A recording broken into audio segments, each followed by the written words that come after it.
Today on episode number 374 of the Teaching in Higher Ed podcast, James Lang returns, this time to talk about Small Teaching, the second edition. Produced by Innovate Learning, maximizing human potential. Welcome to this episode of Teaching in Higher Ed.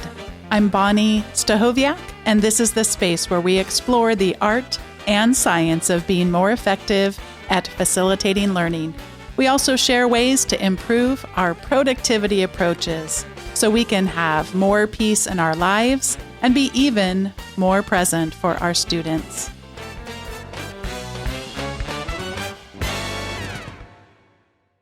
I'm so excited to be welcoming back to the show today James M. Lang. He's a professor of English and the director of the Center for Teaching Excellence at Assumption University in Massachusetts. He's the author of 6 books, the most recent of which are Distracted: Why Students Can't Focus and What You Can Do About It, Small Teaching: Everyday Lessons from the Science of Learning, and Cheating Lessons: Learning from Academic Dishonesty, and On Course: A week-by-week guide to your first semester of college teaching. Jim also writes a monthly column on teaching and learning for the Chronicle of Higher Education. His work has been appearing in the Chronicle since 1999. Jim's a highly sought-after public speaker and has delivered conference keynotes or conducted workshops on teaching for faculty at more than 100 colleges, universities, and high schools in the United States and abroad. Jim lives in Massachusetts with his wife, Anne, a kindergarten teacher in the public schools, and they have 5 children, ranging in age from their teens to early 20s. Jim and his wife formed and lead the Lang Family Foundation, to which he donates a significant portion of his writing and speaking income. The foundation provides grants to nonprofit organizations dedicated to the alleviation of poverty and homelessness, support for the environment and the arts, and funding for libraries and public education. Jim Lang, welcome back to Teaching in Higher Ed. Thank you. I was trying to think actually how many times I've been on here. It might be the 4th, maybe.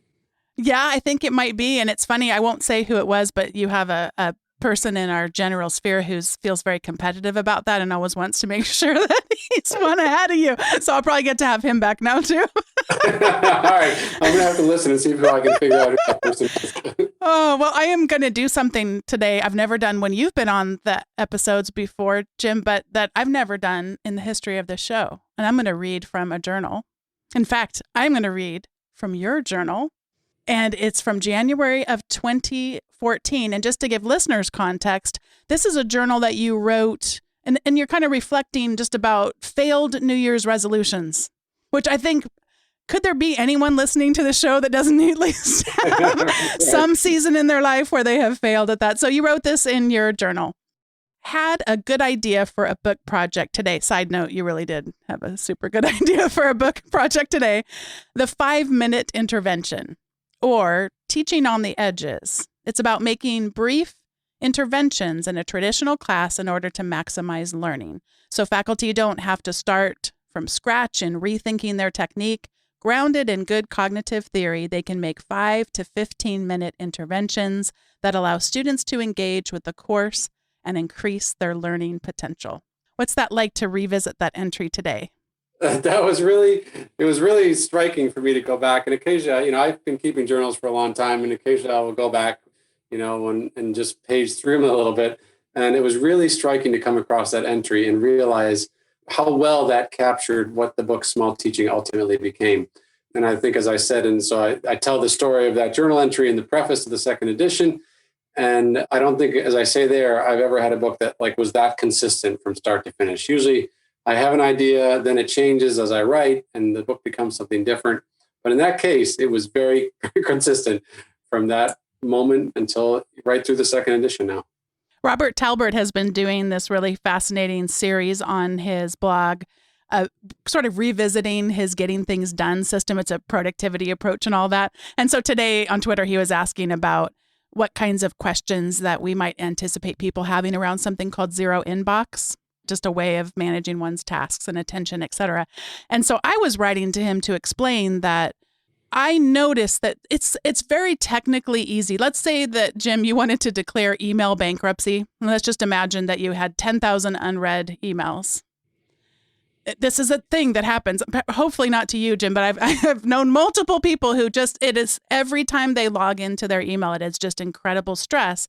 But to press the reset button is technically very easy to do. Select all, archive. And then if you ever wanted to see this complete backload of utter shame and angst and all this stuff, like it's literally just click on it.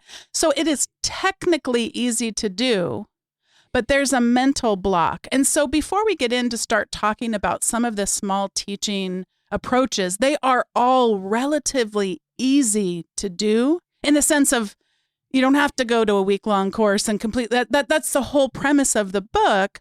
What have you found in all of your continued speaking and coaching and helping faculty? What are some of the blocks that come into us even being able to access a small teaching technique? Where do you find some of those tensions exist from us even being able to tap in to the power of some of these things?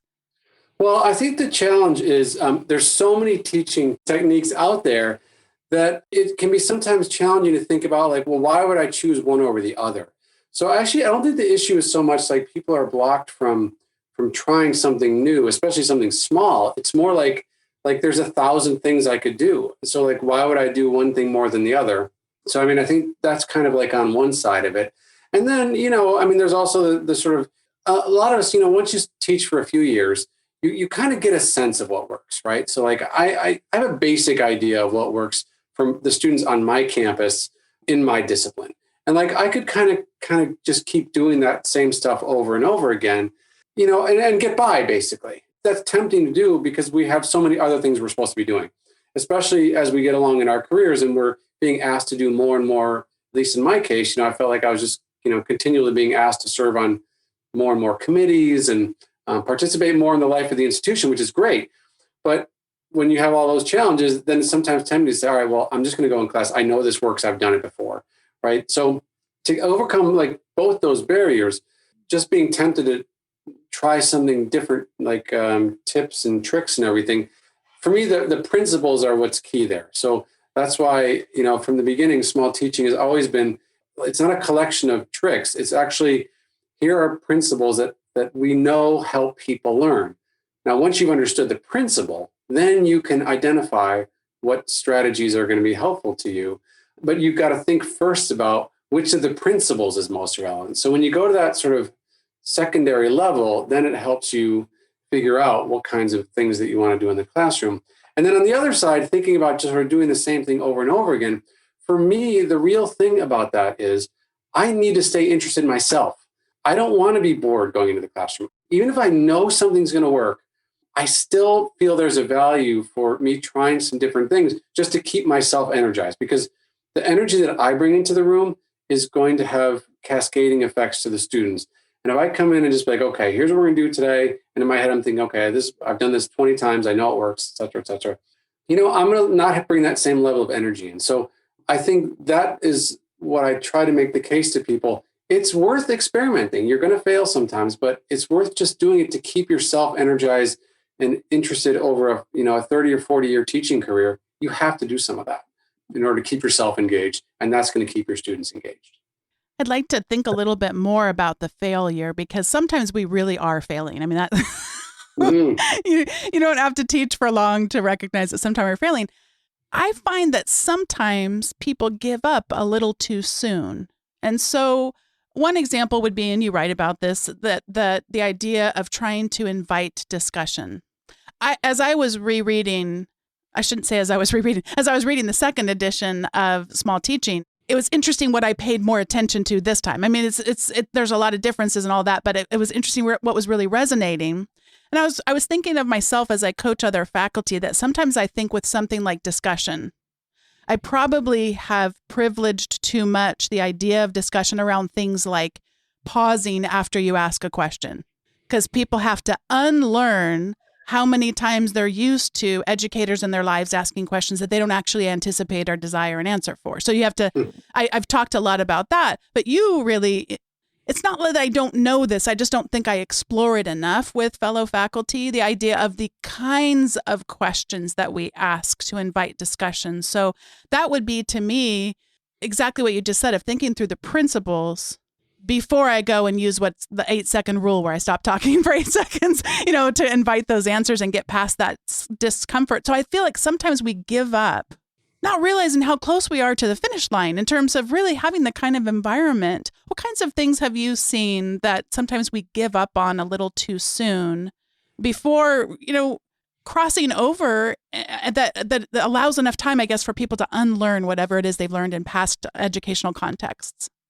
So, the first thing I would say about that is, part of the reason I advocate for small teaching is because we tend to give up on things when we try to make a big change for the first time and it fails. Those things the bigger changes are more likely to fail in spectacular ways than the small change, right? If I'm just making a small change to like the first few minutes of class, I've given up a few minutes of class, right? And so that's not that big of a deal. But if I restructure my entire course and realize in week 3 that it's not working, then I'm in real trouble, right? The problem for me with that is that it might discourage me from making any change in the future. So that's why I really sort of advocate for people, even if you want to make big change, do it in increments to sort of get your feet wet and keep going forward. And I think small changes can absolutely lead to revolutionary changes. I know you've had Susan Bloom on to talk about ungrading. And one of the things that contributors to that book, Ungrading, advocated for, there are small ways to start ungrading. Everything, revolutionary that we want to do in higher education, we can kind of walk our way to it more gradually. And that is going to make it less likely to have these kinds of spectacular failures that then you kind of just turtle back in and say, I'm just going to keep doing it the way I always do it. The other thing I would say about this is students have to be kind of introduced and sort of conditioned to accept different kinds of teaching approaches. So they have to be normalized. If I come into the semester, if I'm in a department where everybody lectures and I want to do a flipped classroom, the students are going to have a negative reaction to that not because necessarily that's wrong or they don't like it. It's just this is not what we're used to. So for me, it's also really essential that whatever change that you make, you come in very transparently about it and say, this is how things work in here. I realize that you might do things differently in your other classes, but this is the way this class runs, and here's why. And I think you're going to love it. I think you have to do that very much when we're doing things that are new or different. And what I have found is that students are very willing when you do that to say, oh, okay, that's how things go in here, and that's fine. I signed up for this class, and you've been clear about it, so off we go. But if you're not like that, if you just come in and make an unexpected change, you don't explain it, it's not something they're used to, that's really where the problems arise. So being very transparent about it and, letting students know that this is how it goes in here, I think that's the way to go. Yeah, I think that's important for a few reasons. One is just to normalize it, like you said. I'm thinking about all the work that you've done and sharing so much of the research around retrieval practice. So like you said, instead of me trying to pour information into your head, I'm going to be giving you lots of invitations to retrieve the information. And sometimes I'll join in the games too. It depends on the game. If I'm if I'm certain that I'll quote unquote win the game, but I happen to be not I use these flashcards called Quizlet, and there's a fun game called Quizlet Live. I am not a help if I'm on your team.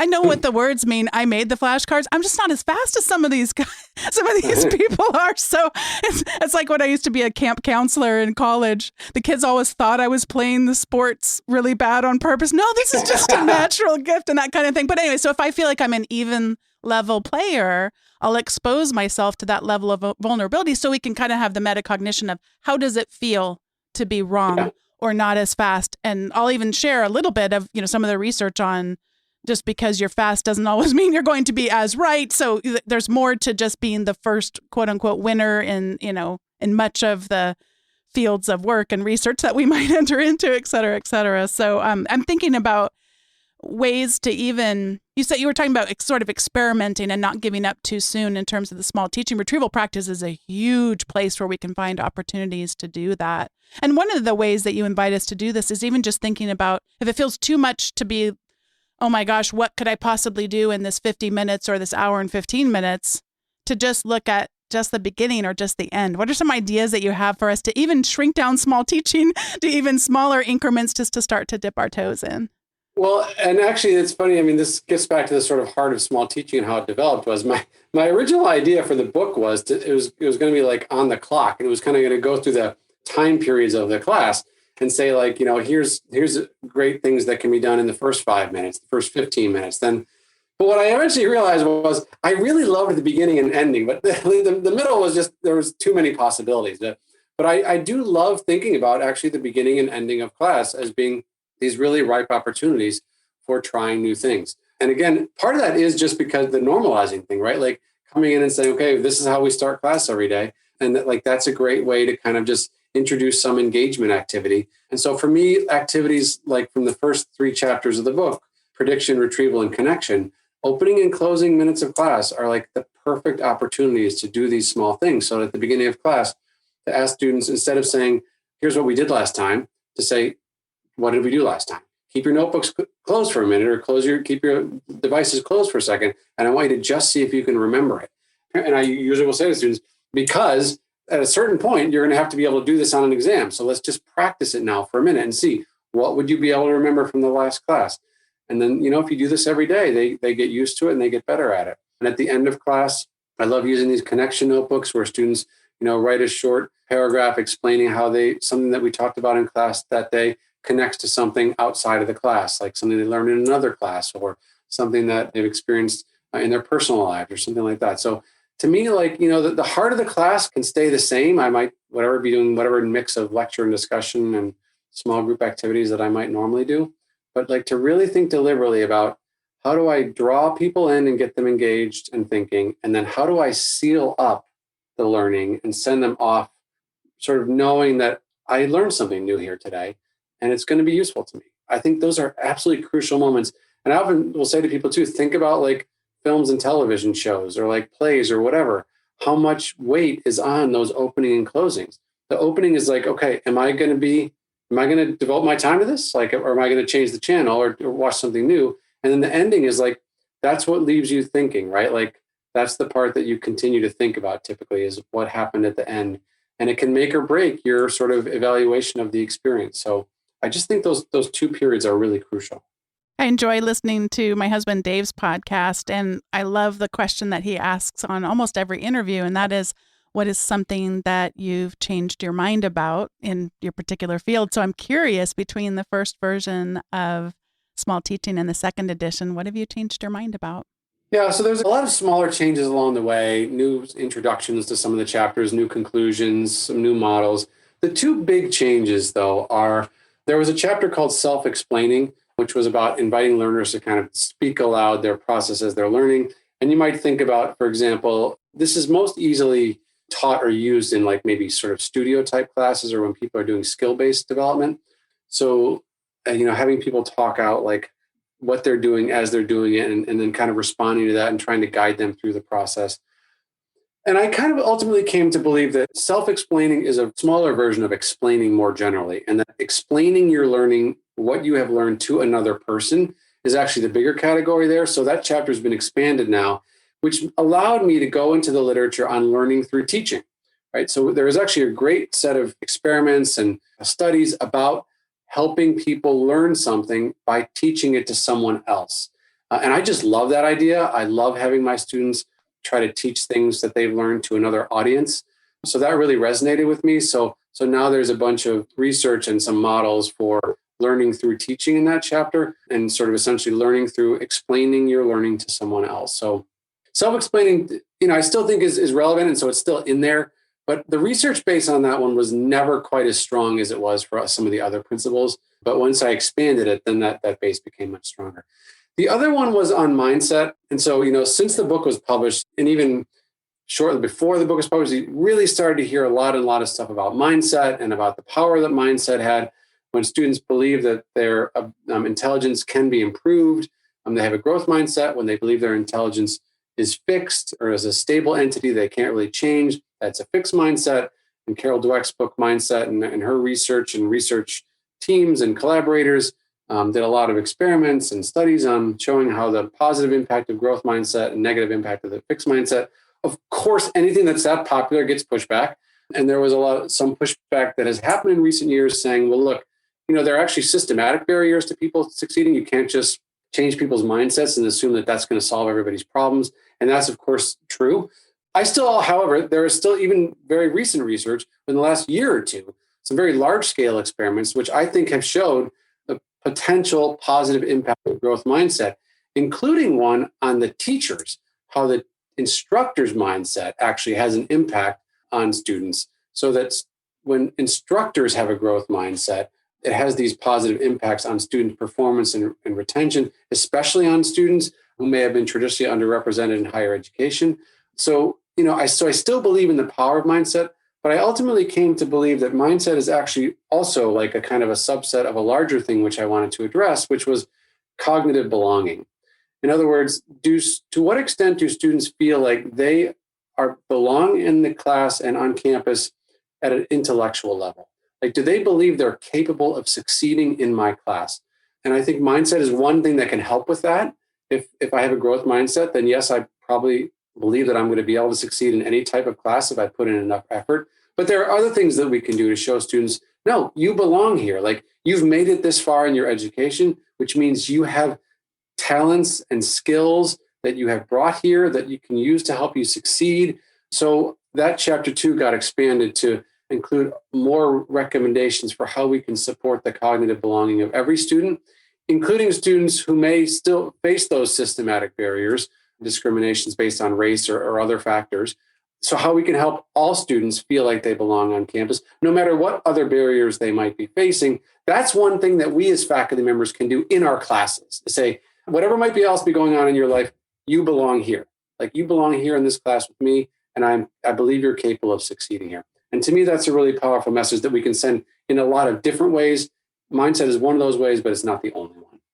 Something that comes to mind from past guests when it relates to this, there's a couple things. One is just thinking to the work that Vijay Sathi and Kelly Hogan have done. And I'll put in the show notes a link back to the episode in case people missed this one. But that some institutions now are starting to put together dashboards so that we can see the disproportional ways in which we create or participate in systems that might have detrimental effects based on factors we would not want to affect people's grades, et cetera.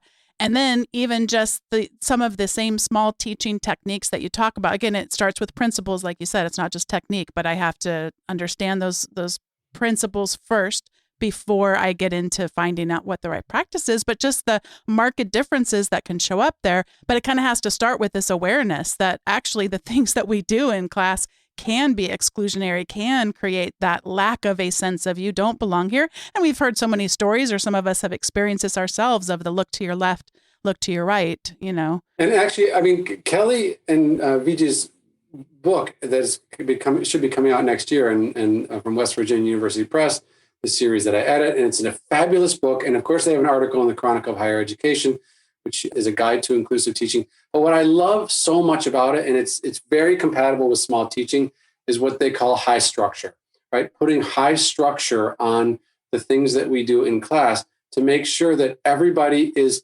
included and feels like they know what they're doing. And I, give an example of this in the book that, when I used to give instructions for students to do something in small groups, I would be like, okay, here's the thing to do. Now get to work. And invariably, 30 seconds or a minute later, someone would raise their hand and say, what are we supposed to be doing again? And then I would say, and I would tell them, but inside I'd be like, come on, why didn't I just told you what it was, right? But Kelly and Vijay point out that, there are students who have challenges with attention, who might have hearing problems. There may be all kinds of good reasons why a student did hear that instruction the first time. So their simple recommendation, for like a high structure thing, when you're going to assign students to do something in groups, put the instructions in writing and put them on a slide. Put them somewhere where it's visible so that students can look up and see them at any time. And a student who maybe missed my 30-second explanation can still get those instructions at any time. So it's tons of simple things like that they argue for that I think are under the category of high structure. And in my mind are one of the best things we can do for inclusive teaching. Because there are students who know how to do school, right? Like my wife's a teacher, I'm a teacher. Our kids know how to do school. They can come in, they know what it's like. They've been seeing teaching parents their whole lives. But there are plenty of students who don't like automatically know how to do the things that we take for granted. Yeah, this is what we do, and students should know how to do that. So the more we can be explicit about, here's what we're going to do, here's why, and here are the steps you need to take. Of course, the students who know how to do school, that's fine for them. Like maybe they don't need that, but it doesn't hurt them, and it helps everyone else. Like all the people who who might not have that same level of experience or confidence, suddenly now they are included into that activity in the experience in a way they might not have been otherwise. Another aspect that you bring up regularly is, I think it's both meta, but also ties to the sense of belonging. I know that in my own failures in teaching, I'll put too much pressure on myself, that I need to be the one creating the sense of belonging. And first of all, there's a scale issue there, but there's also a context issue there, that I'm not going to be able to relate to everybody's context in the ways that I wish that I could. Could you talk about some of the ways that we can evolve our thinking, that we have to put so much on ourselves, and that a sense of belonging can take shape student to student, and even, thinking about external audience as well? What are some other ways, instead of having everything have to land on our shoulders, to help people really feel like they belong? Yeah, I mean, we can do lots of simple things. My favorite example of helping students feel like they belong, and I've written about this both in Distracted, in my last book, and in Small Teaching too, is these sort of values and strengths affirmations that we can do at the beginning of a class, where we invite students to say, tell me what you're good at, essentially. I mean, there's lots of different ways to do it, but what do you care about and what are you good at? And so, like, inviting students to share with us and with one another, what their strengths and talents are. There's very good research on values affirmations, which show that just inviting students to sort of one time at the beginning of a semester to tell you the things that matter to them or the things that they're good at, that can have a significant positive difference on retention and performance in a class. So that's, like, to me, is like a classic example of small teaching. It's not like I have to be up there doing a lot of stuff. It's just an invitation at the beginning of the class. In a face-to-face class, I have them fill out an index card. You could do it on a discussion board. You could do it in private, like emails, however you want to do it. But just invite your students to say, look, here's what the class is about. We're going to do all this stuff. I'd like to know a little bit more about you. And so might ask these simple questions. But what I really want to know is, what are you good at? What do you care about? And there are parts of that might help you succeed in this class. And just reminding students about the fact that, yes, you've been successful so far. You have talents and strengths. That seems to have a really positive impact at the beginning of a learning journey when you get a reminder about that. Yeah, I can do this, right? We were talking earlier about, like, sometimes getting nervous before we speak, in public or something like that. And for a while, actually, I had a little notebook with me, and I had written down in the notebook some of the most challenging speaking things that I had been in, like when I had to speak to a convention in Mexico and there were like 600 people and an interpreter, and then like another one where I had to speak to like 1,000 people. And I just had the names of these things. And right before I went on to speak, I would look at them. And it just reminded me, okay, Jim, you've done this before and you were successful. So, like, you can do it again. Mm-hmm. So it was a great little simple thing to help me. And I think the values and strengths affirmations can have that same positive impact on students. I didn't even realize that I do a version of that. I didn't make the connection until you said that. For me, I try to shrink the audience. So I try to think about a person. Would there be a person that I might be able to help in some small way be more effective in their teaching, which ultimately then trickles down? And I have to just shrink it down. It's too much to think, hundreds and hundreds of people. What if there was just one person? Would that matter? And then you multiply that person times however many classes that they teach, that kind of thing. So I kind of have my own small speaking. Yeah, there's a little things that we can do, definitely, absolutely, that help you feel more confident. And, that's going to translate into a better conversation you're going to have with people. Yeah. Oh, I really like that. So one of the areas where I think people sometimes have a little bit of difficulty embracing is the idea of motivation. I've heard some people share just that should really be the onus on the person to bring that to their. I mean, you were talking about knowing how to do school, so kind of expecting that someone else should dial up or down their own sense of motivation, that responsibility shouldn't be placed. How do you think about that in terms of principles of where does the responsibility for motivation lie? And I'm sure it's not a binary answer, but what are some of your reflections? It's not a binary answer in two ways. First of all, it obviously is something for both to think about, both from the teacher and student responsibility. But the other important sort of the way in which it's not exactly a binary for me is the the kind of customary, we think about extrinsic and intrinsic motivation. And my view on this has kind of actually evolved over the past year. So, 8 years ago, cheating lessons came out. And, I really kind of made a pretty strong argument for really trying to focus on intrinsic motivators. And I think there's good research that shows that that's really important, that we need to have those intrinsic motivators.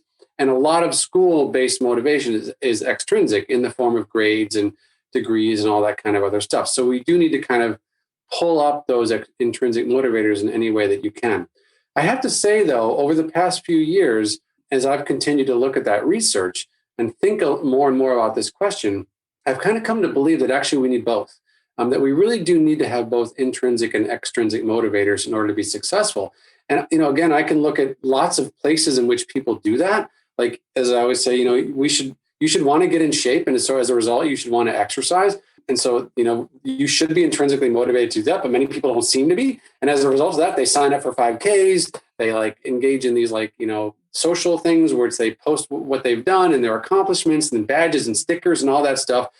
And both those things, once you do that, then maybe you start recognizing how good it is for you. You feel good. And so then it kind of, these two things can support one another. I know too, from my own writing, I write in a journal and everything, and I like that. If I don't have a contract or I don't have something that I know, I can be very lazy about my writing. But when you give me a contract, I'm going to get the book in on time. And so I need it too. I need both extrinsic and intrinsic motivation, even though I love writing and would do it every day and could do it every day for the rest of my life and be happy. I still, to get it out there, get it published and get it, out to people, I need a little bit of extrinsic motivation. So, my view about this is that we need to think a little bit about both. How are we using extrinsic motivators like grades in compassionate and effective ways? And there's lots of research on that and good thought-provoking stuff on grading and other places. And so I do believe there's a place for that. But then, of course, we also want to make sure that we're trying to help them foster intrinsic motivation, pointing to the purpose of what we're doing, trying to highlight the emotional content of what we're doing. These are all ways that we can use to foster intrinsic motivation. But you'll see now in that chapter on motivation, it is a mix of intrinsic and extrinsic things. And I think, kind of like I always say to people in terms of my most fundamental principle about teaching is vary what you're doing, because people learn in all kinds of different ways. And so if you only ever do one thing, you're probably going to be excluding some people. So everybody should have a time when they feel comfortable. Everybody should have a time when they feel challenged. That only happens when we vary our methods. Mm-hmm. And I think the same thing is true for motivation, right? Only emphasizing extrinsic motivation is going to leave some people out. Only emphasizing intrinsic is going to leave some people out. And so we want to be able to maybe try to have a mix of extrinsic and intrinsic motivators. Before we switch over to our recommendation segment, I'd love to hear you talk a little bit more about that whole idea of just changing things up, because that is another aspect. It is a really low-hanging fruit, pretty easy thing to do, but not something that I see very many of us take the full advantage of, just what a gift it can be to helping to redirect attention. Yeah, I mean, we tend to lock in on our 3 or 4 teaching things that we like to do. And in the book Distracted, I read about one of my favorite things that I ever experienced to help me think about this differently was this workshop I went to called Inspired by Index Cards, which came from, I think, a workshop that Kimberly Tanner had done in biology. And, the facilitator had us write down, she said, I want you to think about everything that you do in class, like all the different things, like mini lectures and discussions and, worksheets, et cetera, et cetera. So, when you write down all these things, there's 10 or 12 of them on different index cards. And then she just really encouraged us, think about your next class and start playing around, pulling in different cards and ordering them in different ways, really trying to think about what does this mean for attention and learning if I did it like this? But what if I flipped 3 of these cards and pulled in 2 different ones? What does that look like? It's a really great and simple way to first of all, think through the logic of what you're doing, but also to mix it up, right? And I know all these things are good, but maybe I try them in a different order now and again. And that's going to have a different, that's going to appeal to a different set of students, or that's going to promote learning in a different kind of way. So I really love that. That is something I always encourage people to try. Get yourself a pack of index cards or do it online, write down everything you do, pick an upcoming class, and then try 3 or 4 different sequences and see what they look like. And do that for a few weeks. And then, then they'll start to kind of become ingrained in you, and you'll be able to do it maybe without needing that prop. But it's a really, really helpful thing to do. Before Jim and I get to the recommendations part of the podcast, I wanted to share briefly about today's sponsor, and that is SaneBox. I didn't realize it until now, but it actually relates to the story I shared earlier about having such a overwhelming inbox, and they can be so difficult to manage and can cause so much stress and not be a very good use of our time.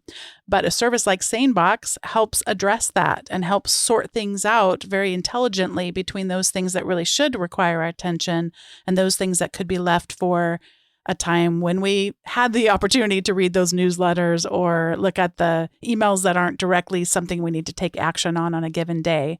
So what happens is you can set it up with a Gmail account or Office 365. You can use an iCloud or really any email address and get it set up and running.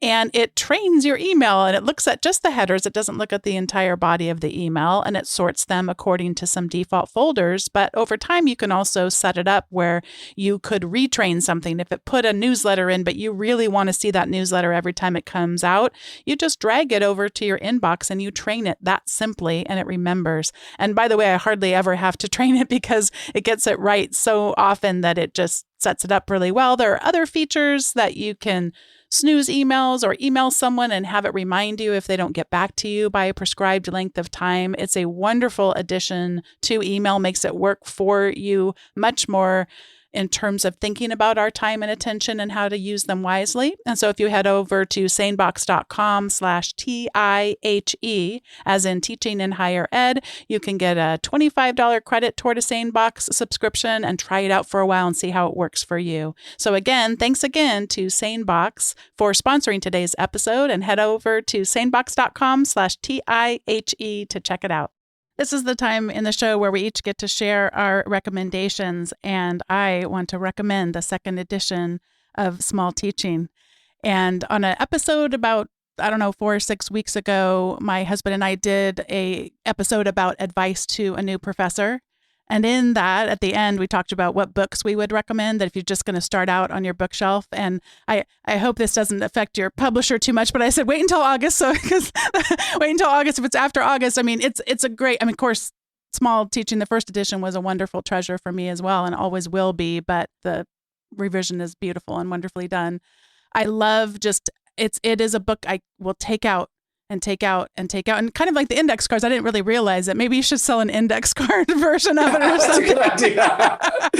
Because it really coffee mugs, baseball hats, and index cards with Small Teaching on it, right? Yeah. And I also think, too, the index cards, that there's this tension that's really healthy, I think, between structure is helpful. And you talked about having high structure classes and the inspiration that you draw from V.G. Sathi and Kelly Hogan, yet also mixing it up. So I can't walk in and know exactly what I'm going to get, but I can't walk in and know nothing of, like, it's exactly what you said, of some comfort level, like a beautiful piece of jazz or something like that. The beat is there, but then there's that break and you didn't know the break was coming. And yeah, we need structure and routine, but we also need to have it mixed up now and again to kind of reawaken our attention to the experience of being in the class. It's a really good book. And I could seriously say, just recommend all of your books. You talked about Distracted, and it's just been a wonderful treasure for me and for my colleagues as well. And then Cheating Lessons.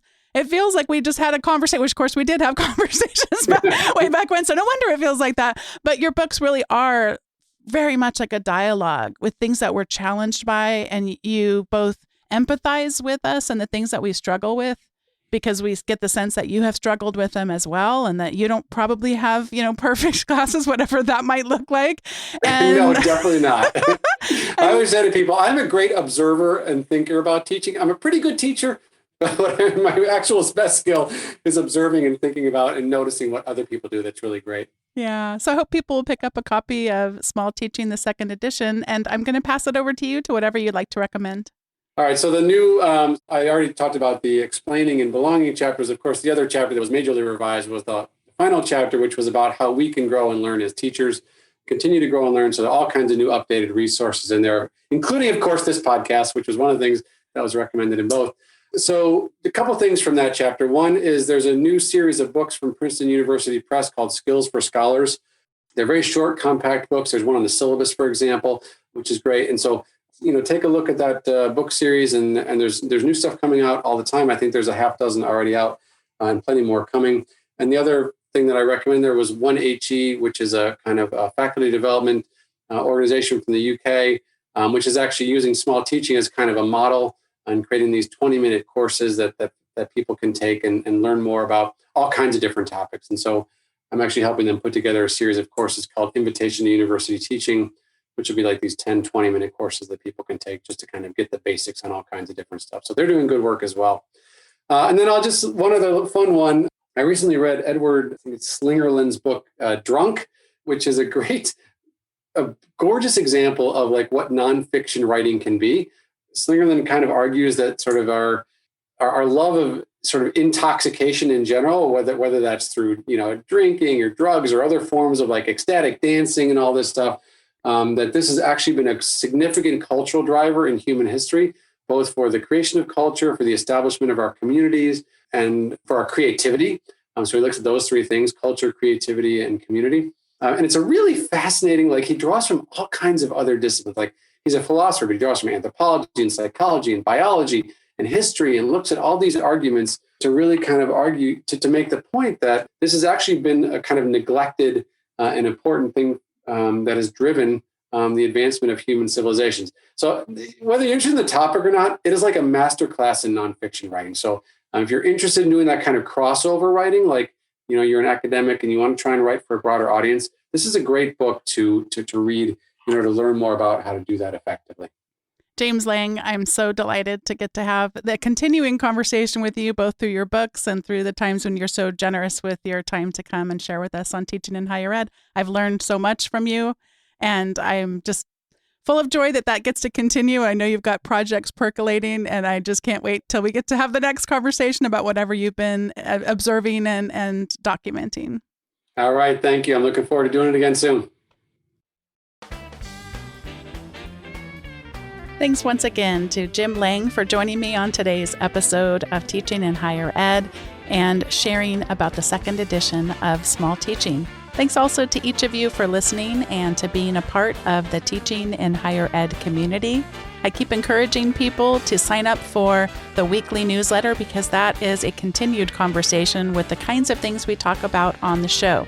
You can subscribe at teachinginhighered.com/subscribe. You'll get the show notes from the most recent episode along with other recommendations that don't show up in the show. And you'll also get a short ebook that has some of the tools that I use in my own productivity and in my teaching. Thanks once again for listening to Teaching in Higher Ed, and I'll see you next time.